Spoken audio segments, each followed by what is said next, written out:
The American empire is coming to an end.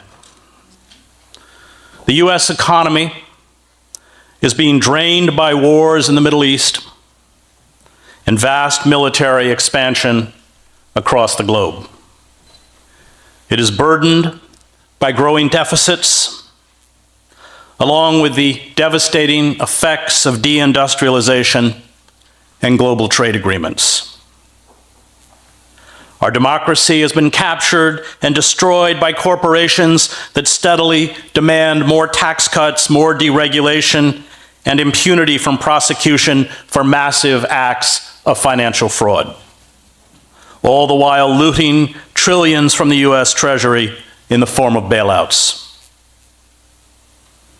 The nation has lost the power and respect needed to induce allies in Europe, Latin America, Asia, and Africa to do its bidding.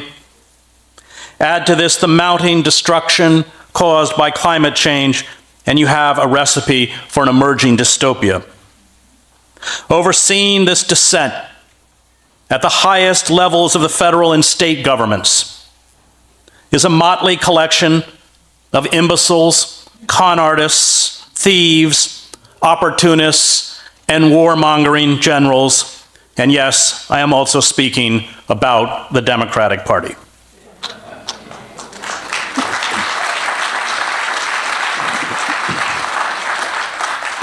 The empire will limp along, steadily losing influence until the dollar is dropped as the world's reserve currency, plunging the United States into a crippling depression and instantly forcing a massive contraction of our military machine. Short of a sudden and widespread popular revolt, which does not seem likely, the death spiral appears unstoppable, meaning the United States as we know it will no longer exist within a decade, or at most two. The global vacuum we leave behind will be filled by China, already establishing itself as an economic and military juggernaut. Or perhaps there will be a multipolar world carved up among Russia, China, India, Brazil, Turkey, South Africa, and a few other states. Or maybe the void will be filled, as the historian Alfred McCoy writes, by a collection of transnational corporations, multilateral military forces like NATO, and an international financial leadership self-selected at Davos and Bilderberg that will forge a supranational nexus to supersede any nation or empire. Under every measure, from financial growth and infrastructure investment to advanced technology, including supercomputers, space weaponry, and cyber warfare, we are being rapidly overtaken by the Chinese. In April 2015, the US Department of Agriculture predicted that the American economy would grow by nearly 50% over the next 15 years, while China's economy is predicted to triple and come close to surpassing America's by 2030. China became the world's second largest economy in 2010, the same year it became the world's leading manufacturing nation, pushing aside a United States that had dominated the world's manufacturing for a century. The Department of Defense issued a sober report. At our own peril, DoD risk assessment in a post-primacy world. It found that the US military, and I quote, no longer enjoys an unassailable position versus state competitors, and it no longer can automatically generate consistent and sustained local military superiority at range. Hi everyone, welcome back to the channel. Today we are tackling a big and dangerous question. Is fascism rising in the United States? Well, let's find out. Empires in decay embrace an almost willful suicide, blinded by their hubris and unable to face the reality of their diminishing power. They retreat into a fantasy world where hard and unpleasant facts no longer intrude. They replace diplomacy, multilateralism, and politics with unilateral bombastic threats and the blunt instrument of war. This collective self-delusion saw the United States make the greatest strategic blunder in its history, one that sounded the death knell of the empire, the invasion of Afghanistan and Iraq. The architects of the war in the George W. Bush White House and the array of useful idiots in the press and academia who were cheerleaders for it knew very little about the countries being invaded, were stunningly naive about the effects of industrial warfare, and were blindsided by the ferocious blowback. They stated and probably believed that Saddam Hussein had weapons of mass destruction, although there was no valid evidence to support this claim.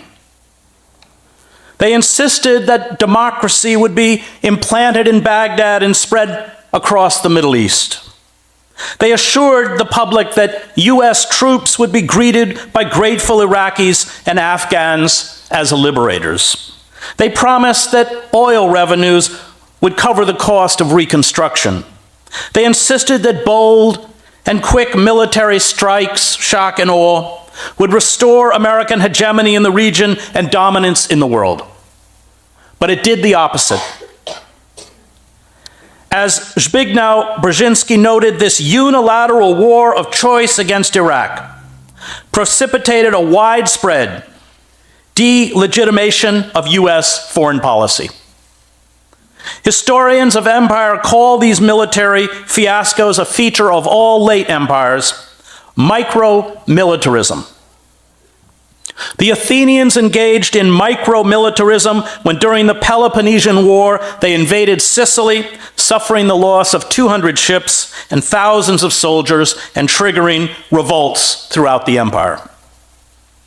Britain did this in 1956 when it attacked Egypt in a dispute over the nationalization of the Suez Canal and then quickly had to withdraw in humiliation, empowering a string of Arab nationalist leaders such as Egypt's Gamal Abdel Nasser, and dooming British rule over the nation's few remaining colonies. Neither of these empires recovered. While rising empires are often judicious, even rational in their application of armed force for conquest and control of overseas dominions, fading empires are inclined to ill-considered displays of power, dreaming of bold military masterstrokes that would somehow recoup lost prestige and power, McCoy writes. Often irrational, even from an imperial point of view, these micro-military operations can yield hemorrhaging expenditures or humiliating defeats that only accelerate the process already underway. But empires need more than force to dominate other nations. They need a mystique. This mystique, always a mask for imperial plunder, repression, and exploitation, seduces some native elites who become willing to do the bidding of the imperial power or at least remain passive. And it provides a patina of civility, even nobility, to justify to those at home the costs in blood and money needed to maintain empire. The parliamentary system of government that Britain replicated in appearance in its colonies, and the introduction of British sports such as polo, cricket, and horse racing, along with the elaborately uniformed viceroys and the pageantry of royalty, were buttressed by what the colonials said was the invincibility of their navy and their army. And England was able to hold its empire together from 1815 to 1914 before being forced into a steady retreat.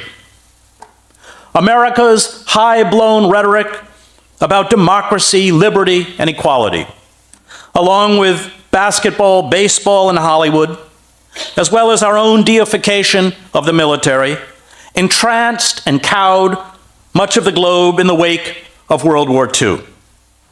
Behind the scenes, of course, the CIA used its bag of dirty tricks to orchestrate coups, fix elections, and carry out assassinations, black propaganda campaigns, bribery, blackmail, intimidation, and of course, torture.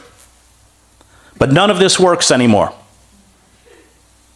The photographs of physical abuse and sexual humiliation imposed on Arab prisoners at Abu Ghraib inflamed the Muslim world. It fed al-Qaeda and later ISIS with recruits. The assassination of Osama bin Laden, he was unarmed, it's called assassination, and a host of other jihadist leaders, including the US citizen Anwar al-Awlaki, openly mocked the concept of the rule of law. The hundreds of thousands of dead and millions of refugees fleeing our debacles in the Middle East, along with the near constant threat from militarized aerial drones, exposed us as state terrorists. We have replicated in the Middle East the US military's penchant for widespread atrocities, indiscriminate violence, lies, and fatal miscalculations that led to our defeat in Vietnam. The brutality abroad is matched by a growing brutality at home. Militarized police gun down mostly unarmed, poor people of color, and fill a system of penitentiaries and jails that hold a staggering 25% of the world's prisoners, although Americans represent only 5% of the global population. Many of our cities are in ruins. Our public transportation is in shambles. Our educational system is in steep decline and being privatized. Opioid addiction, suicide, mass shootings, depression, and morbid obesity plague a population that has fallen into profound despair. The deep disillusionment and anger that led to Donald Trump's election, a reaction to the corporate coup d'etat, and the poverty afflicting at least half the country have destroyed the myth of a functioning democracy. Presidential tweets and rhetoric celebrate hate, racism, and bigotry and taunt the weak and the vulnerable. The president, in an address to the United Nations, threatened to obliterate North Korea in an act of genocide. We are worldwide objects of ridicule and hatred. The foreboding for the future is expressed in the rash of dystopian films, motion pictures that no longer perpetuate American virtue and exceptionalism, or the myth of human progress. The loss of this mystique is crippling. It makes it hard to find pliant surrogates to administer the empire, as we have seen in Iraq and Afghanistan. The omnipotence empires project mask the fragility of decayed structures. The expansion of empire beyond the capacity of the homeland to sustain the maintenance and costs of empire makes the system vulnerable, especially during a financial crisis. States that do not administer empires are able to devote more of their resources to domestic prosperity and basic security. But empires have no such option. And when revenues shrink, empires fracture and disintegrate. Without the financing that arises almost organically inside a sovereign nation, empires are famously predatory in their relentless hunt for plunder or profit. Witness the Atlantic slave trade, Belgium's rubber lust in the Congo, British India's opium commerce, the Third Reich's rape of Europe, or the Soviet exploitation of Eastern Europe, McCoy writes. So delicate is their ecology of power that when things start to go truly wrong, empires regularly unravel with unholy speed. Just a year for Portugal, 2 years for the Soviet Union, 8 years for France, 11 years for the Ottomans, 17 for Great Britain, and in all likelihood just 27 years for the United States, counting from the crucial year 2003. The loss of the dollar as the global reserve currency will instantly make it impossible for the United States to pay for its huge deficits by selling depressed Treasury bonds. There will be a massive rise in the cost of imports. Unemployment will explode. Domestic clashes over what McCoy calls insubstantial issues will fuel a dangerous hypernationalism that could morph into an American fascism. The nihilism and rage sweeping across the globe are not generated by warped ideologies or medieval religious beliefs. These destructive forces have their roots in the obliterating of social, cultural, and religious traditions by modernization and the consumer society. The disastrous attempts by the United States to carry out regime change, often through coups and wars, and the utopian neoliberal ideology that has concentrated wealth in the hands of a tiny cabal of corrupt global oligarchs. The rage is directed at discredited elites. This vast global project of social engineering during the last century persuaded hundreds of millions of people, as Pankaj Mishra writes in The Age of Anger, to renounce and often scorn a world of the past that had endured for thousands of years, and to undertake a gamble of creating modern citizens who would be secular, enlightened, cultured, and heroic. The project has been, for all but a handful of global elites, a spectacular failure. The wretched of the earth, as Frantz Fanon called them, have been shorn of any ideological or cultural cohesion. They are cut off from their past. They live in crushing poverty, numbing alienation, hopelessness, and often terror. Mass culture feeds them the tawdry, the violent, the salacious, and the ridiculous. And they are rising up against the forces of modernization, driven by an atavistic fury to destroy the technocratic world that condemns them. This rage is expressed in many forms: Hindu nationalism, proto-fascism, jihadism, the Christian right, anarchic violence, and other beliefs. But the various forms of resistance spring from the same deep wells of global despair. And this resentment is fueling a virulent nationalism, xenophobia, chauvinism, and violence, poisoning the civil discourse, and fueling an assault on basic civil liberties. Yet Western elites, rather than accept their responsibility for the global anarchy, self-servingly define the clash as one between the values of the enlightened West and medieval barbarians. They see in the extreme nationalists, religious fundamentalists, and jihadists an inchoate and inexplicable irrationality that can only be quelled with force. They have yet to grasp that the disenfranchised do not hate us for our values. They hate us because of our duplicity, use of indiscriminate industrial violence on their nations and communities, and our hypocrisy. The dispossessed grasp the true message of the West to the rest of the planet. We have everything, and if you try to take it away from us, we will kill you. The more the Western elites are attacked, the more they too retreat into a mythological past, self-glorification, and willful ignorance.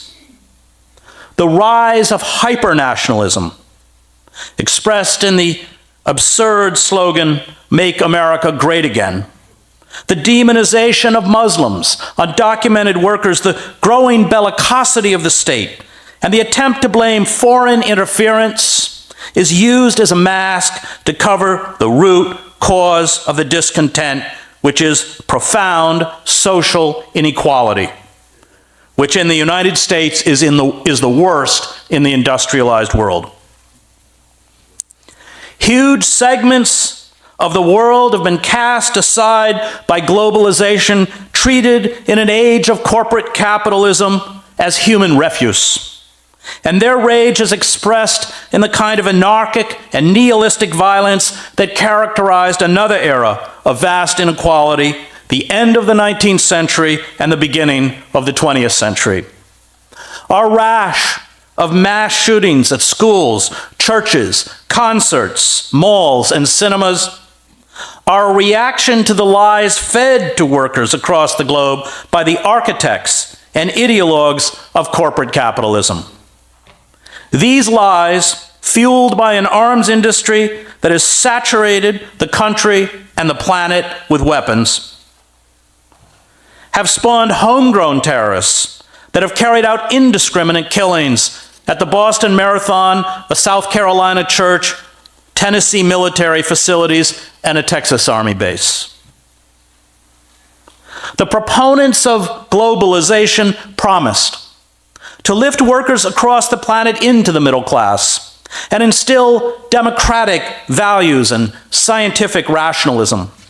Religious and ethnic tensions would be alleviated or eradicated. The global marketplace would create a peaceful, prosperous community of nations. All we had to do was get government out of the way and kneel before market demands held up as the ultimate form of progress and rationality. Neoliberalism, in the name of this absurd utopia, stripped away government regulations and laws that once protected the citizen from the worst excesses of predatory capitalism. It created trade agreements that allowed trillions of corporate dollars to be transferred off into offshore accounts to avoid taxation, jobs to flee to sweatshops in China and the global south, where workers live in conditions that replicate slavery. Social service programs and public services were slashed or privatized. Mass culture, including schools and the press, indoctrinated an increasingly desperate population to take part in the global reality show of capitalism. What we were never told was that the game was fixed. We were always condemned to lose. Our manufacturing migrated abroad. General Motors, for example, pays Mexican workers in Monterrey $3 an hour without benefits to make cars and trucks. American workers with unionized wages that came with benefits were cast aside. Wages have declined, our working class is impoverished, endless war is a lucrative business, and the world's wealth has been seized by global oligarchs. Kleptocracies such as the one now installed in Washington brazenly loot the nation's wealth. Democratic idealism is a joke, and we are knit together only by commerce and technology, forces that Hannah Arendt called negative solidarity. Nowhere is this more true than with the modern calls for jihad by self-styled Islamic radicals, most of whom have no religious training and who often come out of the secularized criminal underworld. The jihadist leader Abu Musab Zarqawi, nicknamed the Sheikh of Slaughters in Iraq, was, before he became a radical jihadist, a pimp, a drug dealer, and a heavy drinker.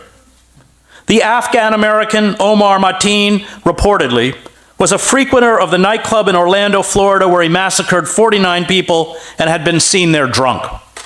Anwar al-Awlaki, who preached jihad and was eventually assassinated by the United States, had a penchant for prostitutes. Abu Muhammad al-Adani, a senior leader of the Islamic State when he was killed, called on Muslims in the West to kill any non-Muslim they encountered. These are his words: smash his head with a rock, or slaughter him with a knife, or run him over with your car, or throw him down from a high place, or choke him, or poison him.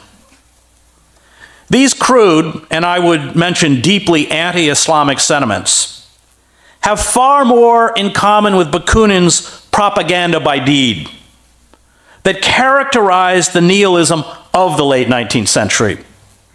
It is updated and amplified in videos and live stream feeds and social media. This anarchic violence fills the void left by the destruction of indigenous beliefs, traditions, and rituals.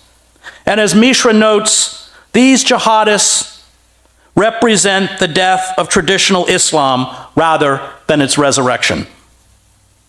It is this rage, this resentment at being left behind that drives terrorist attacks in Paris, London, and now New York. It is what led Timothy McVeigh to bomb the Alfred P. Murrah Federal Building in Oklahoma City in 1995, killing 168 people, including 19 children, and injuring 684. And when McVeigh was imprisoned in Florence, Colorado, the prisoner in the adjacent cell was Ramzi Ahmed Youssef, the mastermind of the first attack on the World Trade Center in 1993. After McVeigh was executed, Youssef commented, "I have never known anyone in my life who has so similar a personality to my own as his."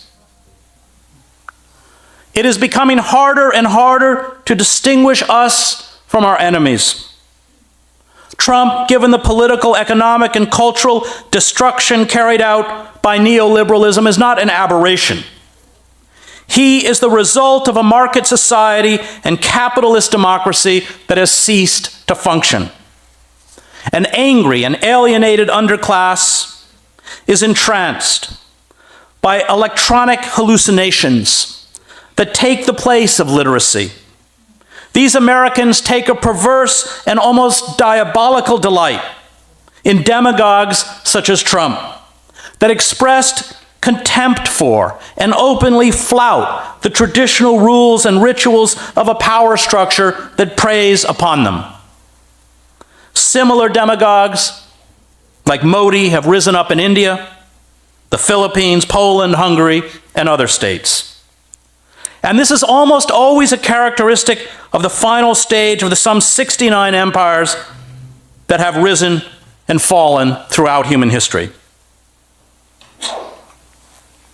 These demagogues and mythologizers, we see them on Fox News and other right-wing outlets, eschew truth for historical and cultural myth.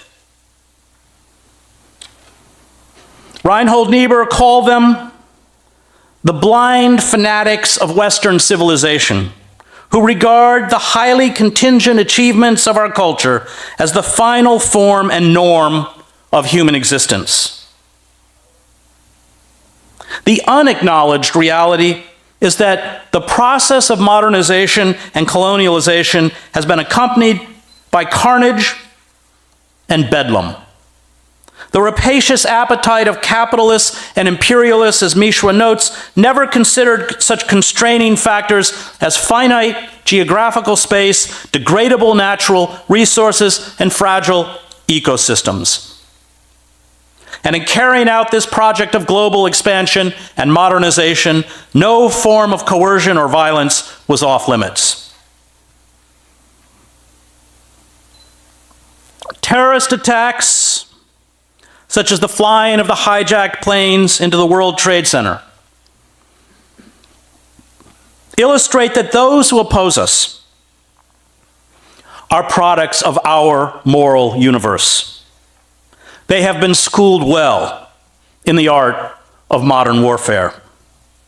The dramatic explosions, the fireballs, the victims jumping to their deaths, the collapse of the two huge towers in Manhattan were straight out of Hollywood.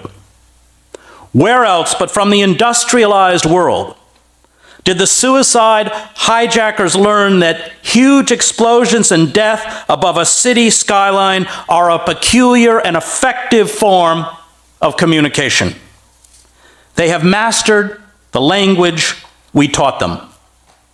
They learned that the use of disproportionate and indiscriminate violence against innocents is a way to make a statement. And we delivered the same incendiary messages in Vietnam. Robert McNamara, the Secretary of Defense in 1965, defined the saturation bombing of the North, which left hundreds of thousands of civilians dead, as a means of communication to the communist regime in Hanoi. And we speak this language in Iraq, Afghanistan, Syria, Pakistan, Somalia, and through our Saudi proxies in Yemen. The roots of even the worst atrocities carried out by jihadists have their origins in our campaigns to colonize and subdue the rest of the world. It was the French colonists who used waterboarding, a technique inherited from the Nazis, on Algerians. We, like the Soviets, turned psychological torture into a science, one we employ in black sites around the world and in our prison system. ISIS, copying the masters of these dark arts, dress their Western hostages in Guantanamo's orange suits and turn on smartphone cameras before beheading their victims, the favored form of execution of Muslims by the Crusaders. If we had not destroyed government authority in Iraq, Afghanistan, Libya, and Syria, leaving vast swaths of territory to criminal gangs, warlords, and ad hoc militias, there would have been no vacuum for these radical jihadists to fill. George Santayana foresaw that America's obsessive, individualistic culture of competition and mimicry would eventually incite a lava wave of primitive blindness and violence. The inability to be self-critical and self-aware, coupled with a cult of the self, would lead to collective suicide. Karl Schorsky, in Fin de Siècle Vienna, Politics and Culture, wrote that Europe's descent into fascism was inevitable once it cut the cord of consciousness.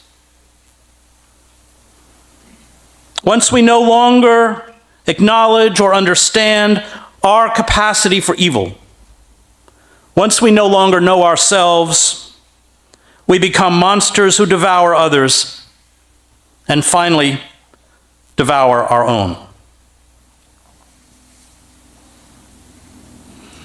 We are paying the price for discarding hundreds of millions of people onto the dung heap of history. Unable to understand and cope with reality, we wage endless wars in the name of democracy and Western civilization, which engender more martyrs to fuel the violence we seek to crush. We are afflicted by what Albert Camus called auto-intoxication, the malignant secretion of one's preconceived impotence against the enclosure of the self. And until this autotoxication is addressed, the rage and violence at home and abroad will expand as we stumble towards a global apocalypse. This slow motion march towards apocalypse is assured. If we refuse to confront the ecocide we are carrying out on the planetary systems that sustain human life. Seas and rivers are being poisoned and emptied of their stocks of fish. Wildfires, droughts, flooding, monster hurricanes, typhoons, and tsunamis, along with soaring temperatures and the evaporation of the polar ice sheets, along with glaciers, ravage the planet. This ecocide exacerbates the breakdown of social structures, fuels the mass migration of the displaced and refugees, which in turn creates more political instability. Unchecked, these forces will lead in many parts of the globe to complete systems breakdown. The greatest existential crisis of our time is to at once accept the tragic reality before us and find the courage to resist. It is to acknowledge that the world as we know it will become harsher and more difficult, that human suffering will expand, but that we can, if we fight back, perhaps reconfigure our lives and our society to mitigate the worst savagery, dramatically reduce our carbon footprint, and save ourselves from complete annihilation. The power elites will do nothing to save us. To be hopeful in bad times is not just foolishly romantic, Howard Zinn wrote. It is based on the fact that human history is a history not only of cruelty, but also of compassion, sacrifice, courage, and kindness. What we choose to emphasize in this complex history will determine our lives. If we see only the worst, it destroys our capacity to do something. If we remember those times and places, and there are so many, when people have behaved magnificently, this gives us the energy to act, and at least the possibility of sending this spinning top of a world in a different direction. And if we do act in however small a way, we don't have to wait for some grand utopian future. The future is an infinite succession of presents. And to live now as we think human beings should live, in defiance of all that is bad around us, is itself a marvelous victory. This makes resistance a moral and an existential imperative. Resistance entails suffering. It requires self-sacrifice. It accepts that we may be destroyed. It is not rational.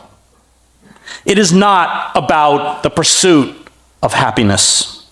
It is about the pursuit of freedom. Resistance accepts that even if we fail, there is an inner freedom that comes with defiance. And perhaps this is the only freedom and true happiness we will ever know. To resist evil is the highest achievement of human life. It is the supreme act of love. It is to carry the cross, as the theologian James Cone reminds us, and to be acutely aware that what we are carrying is also what we will die upon. Most of those who resist, Sitting Bull, Emma Goldman, Malcolm X, Martin Luther King, are defeated, at least in the cold calculation of the powerful.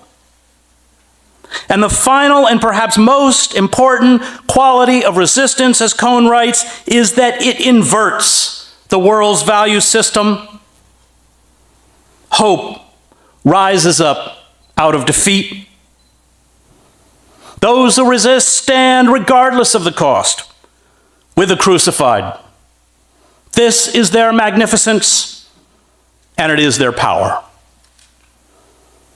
The seductive inducements to conformity, money, fame, prizes, generous grants, huge book contracts, hefty lecture fees, important academic and political positions, and a public platform are scorned by those who resist. The rebel does not define success the way the elites define success. Those who resist refuse to kneel before the idols of mass culture and the power elites. They are not trying to get rich. They do not want to be part of the inner circle of the powerful.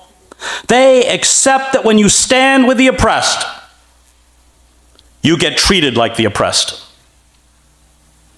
The inversion of the world's value system makes freedom possible.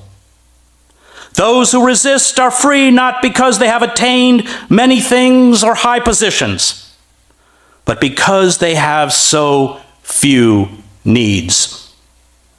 They sever the shackles used to keep most people in bondage. And this is why the elites fear them. The elites can crush them physically, but they cannot buy them off. The power elites attempt to discredit those who resist. They force them to struggle to make an income. They push them to the margins of society. They write them out of the official narrative. They deny them the symbols of status. They use the compliant liberal class to paint them as unreasonable and utopian. But resistance is not fundamentally political. It is cultural. It is about finding meaning and expression in the transcendent, in the incongruities of life. Music, poetry, theater, and art sustain resistance by giving expression to the nobility of rebellion against overwhelming force. What the ancient Greeks called fortuna, which can never ultimately be overcome. Art celebrates the freedom and dignity of those who defy malignant evil. Victory is not inevitable, or at least not victory as defined by the powerful. Yet in every act of rebellion, we are free. It was the raw honesty of the blues, spirituals, work chants that made it possible for African Americans to endure. Power is a poison. It does not matter who wields it. The rebel, for this reason, is an eternal heretic. He or she will never fit into any system. The rebel stands with the powerless, and there will always be powerless people. There will always be injustice, and the rebel will always be an outsider. And resistance requires eternal vigilance. The moment the powerful are no longer frightened, the moment the glare of the people is diverted and movements let down their guard, the moment the ruling elites are able to use propaganda and censorship to hide their aims, the gains made by resistors roll backward. We have steadily been stripped of everything that organized men and women who rose up in defiance and were purged, demonized, and killed by the capitalist elites achieved with the New Deal. The victories of African Americans who paid with their bodies and blood in making possible the Great Society and ending legal segregation also have been reversed. The corporate state makes no pretense of addressing social inequality or white supremacy. It practices only the politics of vengeance. It uses coercion, fear, violence, police terror, and mass incarceration as its primary form of social control. Our cells of resistance will have to be rebuilt from scratch. The corporate state, however, is in trouble. It has no credibility. All the promises of the free market, globalization, trickle-down economics have been exposed as a lie, an empty ideology used to satiate greed. And the elites have no counter-argument to their anti-capitalist and anti-imperialist critics. The attempt to blame the electoral insurgencies in the United States' two ruling political parties on Russian interference rather than massive social inequality is a desperate ploy. The courtiers and the corporate press are working feverishly day and night to distract us from reality. The moment the elites are forced to acknowledge social inequality is the root of our discontent, is the moment they are forced to acknowledge their role in orchestrating this inequality. The US government, subservient to corporate power, has become a burlesque. The last vestiges of the rule of law are evaporating. The kleptocrats are pillaging and looting like barbarian hordes. Programs instituted to protect the common good, public education, welfare, and environmental regulations are being dismantled. The bloated military sucking the marrow out of the nation is unassailable. Poverty is a nightmare for half the people. Poor people of color are gunned down with impunity in the streets. Our prison system is filled with the destitute, and presiding over the chaos and dysfunction is a political P.T. Barnum, A president who, while we are being fleeced, offers up one bizarre distraction after another, like Barnum's Fiji mermaid. There are no shortage of artists, intellectuals, and writers from Martin Buber and George Orwell to James Baldwin who warned us that this dystopian era was fast approaching. But in our Disneyfied world of intoxicating and endless images, cult of the self, and willful illiteracy, we did not listen. Soren Kierkegaard argued that it was the separation of intellect from emotion, from empathy, that doomed Western civilization. For the soul has no role in a technocratic society. The communal has been shattered, the concept of the common good obliterated. Greed is celebrated, the individual is a god, the celluloid image is reality. The artistic and intellectual forces that make transcendence and the communal possible are belittled or ignored. The basest lusts are celebrated as forms of identity and self-expression. Progress is defined exclusively by technological and material advancement. And this creates a collective despair and anxiety that feeds and is fed by glitter, noise, and the false promises of consumer culture idols. The desperate or the despair grows ever worse, but we never acknowledge our existential dread. As Kierkegaard understood, the specific character of despair is precisely this. It is unaware of being despair. Those who resist are relentlessly self-critical. They ask the hard questions that mass culture, which promises an unachievable eternal youth, fame, and financial success, deflects us from asking. What does it mean to be born? What does it mean to live? What does it mean to die? How do we live a life of meaning? What is justice? What is truth? What is beauty? What does our past say about our presence? How do we defy radical evil? We are in the grip of what Kierkegaard called sickness unto death, the numbing of the soul by despair that leads to moral and physical debasement. Those who are ruled by rational abstractions and an aloof intellectualism, Kierkegaard argued, are as depraved as those who succumb to hedonism, cravings for power, violence, and predatory sexuality. We achieve salvation when we accept the impediments of the body and the soul, the limitations of being human. Yet despite these limitations, seek to do good.